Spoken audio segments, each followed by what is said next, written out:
अस्सलाम वालेकुम dear students, hope you all doing well. बेटा आज जो हमारा टॉपिक है it is related to our previous topic जो हम डिस्कस कर रहे थे about the fungus like organisms.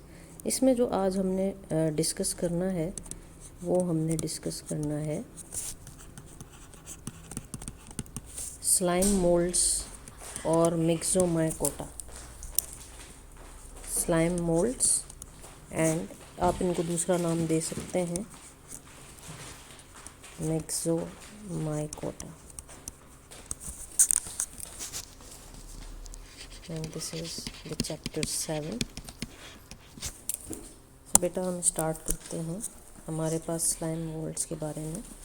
We know that हमारे पास बहुत सारे वेरियस फंगस लाइक ऑर्गेनिजम्स हैं जो बिलोंग करते हैं टू द फाइलम मिक्सोमाइकोटा, और ये जो है हमारी किंगडम प्रोटिस्टा के साथ जो है वो रिलेट करता है, इसकी क्लास मिक्सोमाइकोटा से रिलेट करता है। और ज़्यादातर they are known as non cellular and multi nucleated.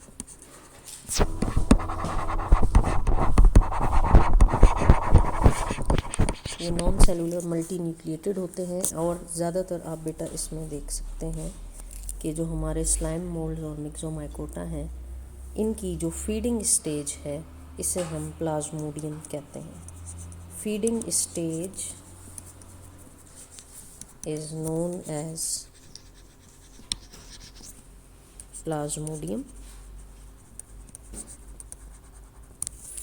Plasmodium जो है बेटा इसकी जो अपीयरेंस आपको मिलती है it is look like a slimy appearance.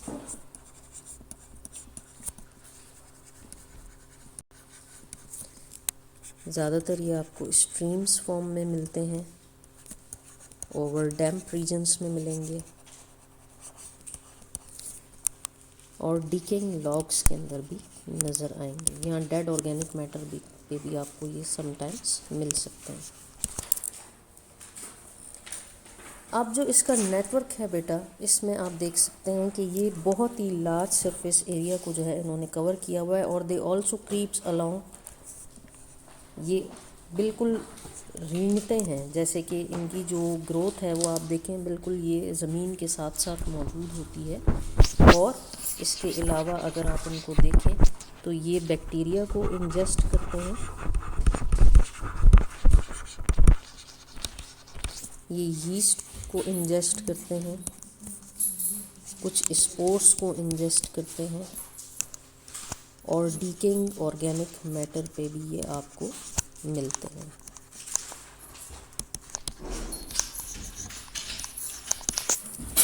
During unfavourable condition आप देख सकते हैं जो स्लाइम मोल्ड्स जो हैं they appear as a resistant haploid spores. Slime moulds appears as resistant haploid spores.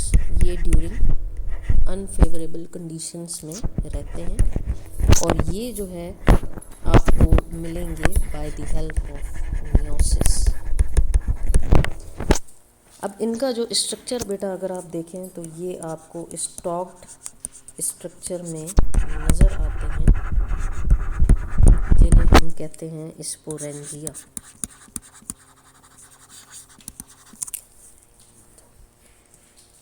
इसके अलावा अगर आप देखें हमारे पास अगर यही slime moulds under favourable condition में जाएं then they germinates into spores और ऑल्सो इनटू बाइफ्लैजिलेटेड। बाइफ्लैजिलेटेड का मतलब यहाँ पे ये है कि ये एक से ज़्यादा फ्लैजेला भी बना लेते हैं, और they move to amoeboid reproductive swarm sales.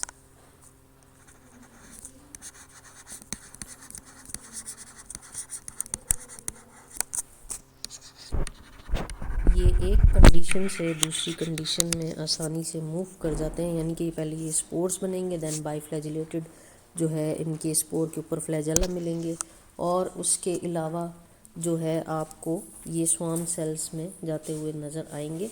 इसके अलावा बेटा हम यहाँ पे देख सकते हैं कि इनका जो प्लाज्मोडियल स्लाइम मोल्ड है, इसमें आपके पास एग्जाम्पल है फाइसेरियम की। आपके पास यहाँ पे जो एग्जाम्पल है इसमें हम आपको दे सकते हैं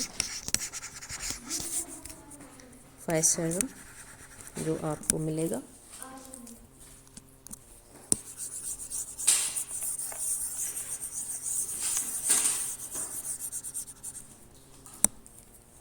अब ये जो फाइसेरम है बेटा आपके पास यहाँ पे आप देख सकते हैं ये बहुत सारे फंडामेंटल बायोलॉजिकल प्रोसेसेस में इस्तेमाल हो रहा है इन दी फॉर्म ऑफ रिसर्च।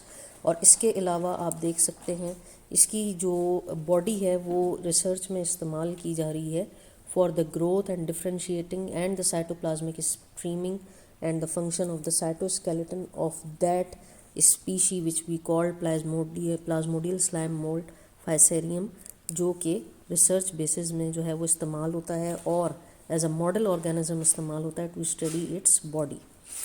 तो अगर हम जो है इसको देखें, प्लाज्मोडियम को अगर आप देखना चाहें तो प्लाज्मोडियम जो है वो बेटा आपको इस तरह से नज़र आता है। इसका स्ट्रक्चर अगर हम देखें यहाँ पे तो ये आपको बिल्कुल ऐसे नज़र आएगा।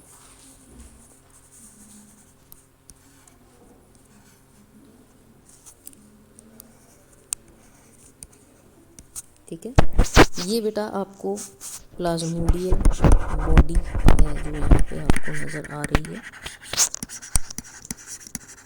ये बिल्कुल इस तरह से अपेयर होता है। और अगर आप देख सकें तो इनके जो है कुछ स्पोर्स जो है वो आपको इस फॉर्म में नज़र आते हैं, बिल्कुल इस तरीके से। ये जो हैं आपके हैप्लॉइड स्पोर्स कहलाते हैं। These are known as haploid spores. इसके अलावा अगर आप देखें इन हैप्लॉइड स्पोर्स में तो जब ये थोड़े से बड़े होते हैं, थोड़े और जर्मिनेट होते हैं, तो इनकी बॉडी के अंदर से बेटा आपको जो है वो फ्लैजेला अराइज होते हुए नज़र आते हैं इस तरीके से। Now at this stage they are termed as gametes, इनको हम गैमीट्स कहते हैं।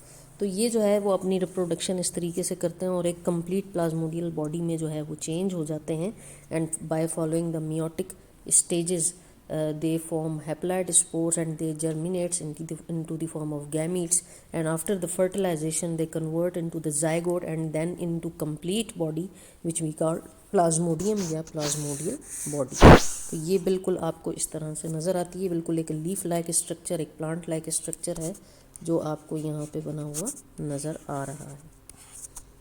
ये आपका प्लाज्मोडियम होता है।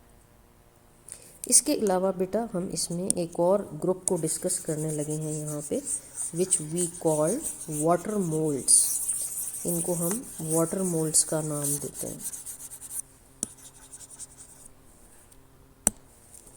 यहाँ पे अब हम डिस्कस करने लगे हैं वाटर मोल्ड्स को। वाटर मोल्ड्स को हम दूसरा नाम भी देते हैं, इन्हें हम ओमाइसिटीज़ भी कहते हैं। They are termed as oomycetes. And इसके अलावा आप कह सकते हैं these water moulds appear to have been derived from the brown algae which lost its ability to photosynthesise. तो ये आप कह सकते हैं ड्राइव्ड फ्रॉम ब्राउन एल्जाई। ये ब्राउन एल्जाई से जो है वो इवॉल्व हुए हैं और इनकी एबिलिटी जो है वो ख़त्म हो चुकी है। कौन सी? फोटोसिंथेसिस की ability is lost to photosynthesise.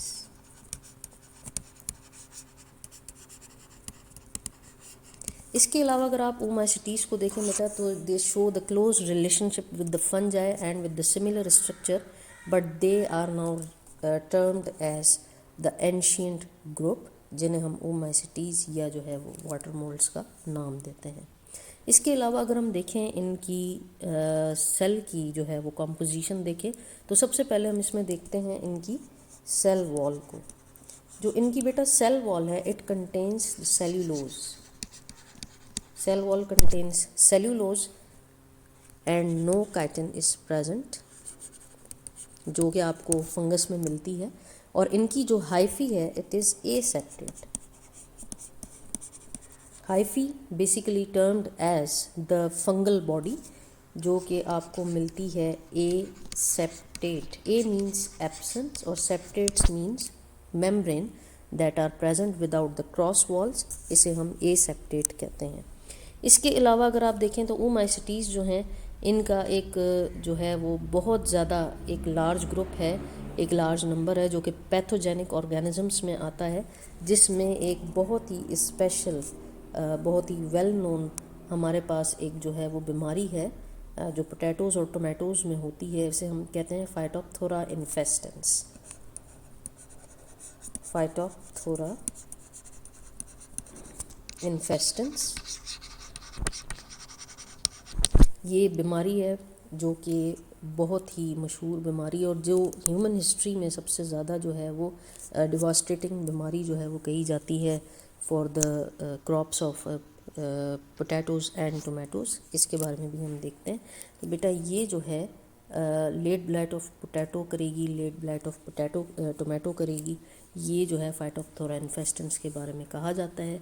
अब इसका थोड़ा सा अगर हिस्टोरिकल बैकग्राउंड देखा जाए तो हम ये देखते हैं during the 1840s this fungus cause the epidemic in the United States and the Europe. As a epidemic, वबाई बीमारी के तौर पे ये जो है सामने आई थी, एपिडेमिक डिजीज़ है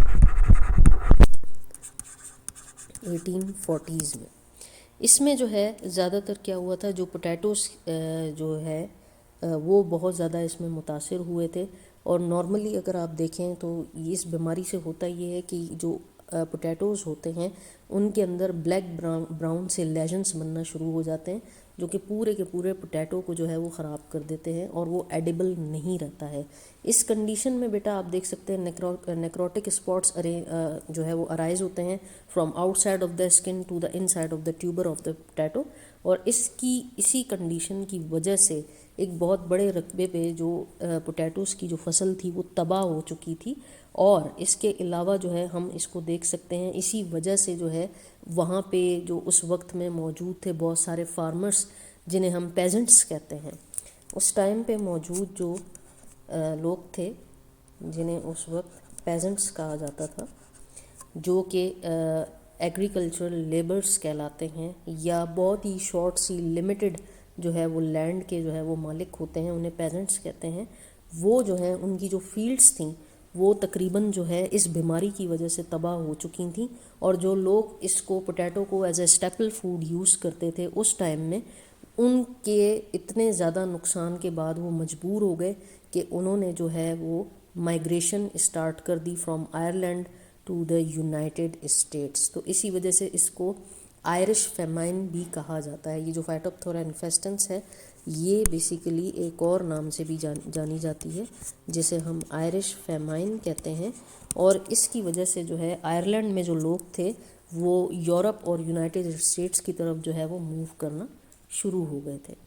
सो बेटा ये जो था हमारा आज का टॉपिक था, जिसके बारे में हमने डिस्कशन की और हमने इसमें देखा कि जो किंगडम प्रोटिस्टा है हमारे पास, उसमें कौन कौन से ऐसे ऑर्गेनिजम्स थे जो हमने डिस्कस किए। लाइक हमारे पास प्लांट लाइक थे, एनिमल लाइक थे, फंजाई लाइक थे, ये हमने सारे डिस्कस किए हैं। और आई होप आपको ये टॉपिक भी समझ आए होंगे और आप इनको डिफ्रेंशिएट करने के काबिल भी हुए होंगे। तो इंशाल्लाह हम अपने नेक्स्ट टॉपिक के साथ, न्यू चैप्टर के साथ आएंगे, जो कि टोटली रिलेटेड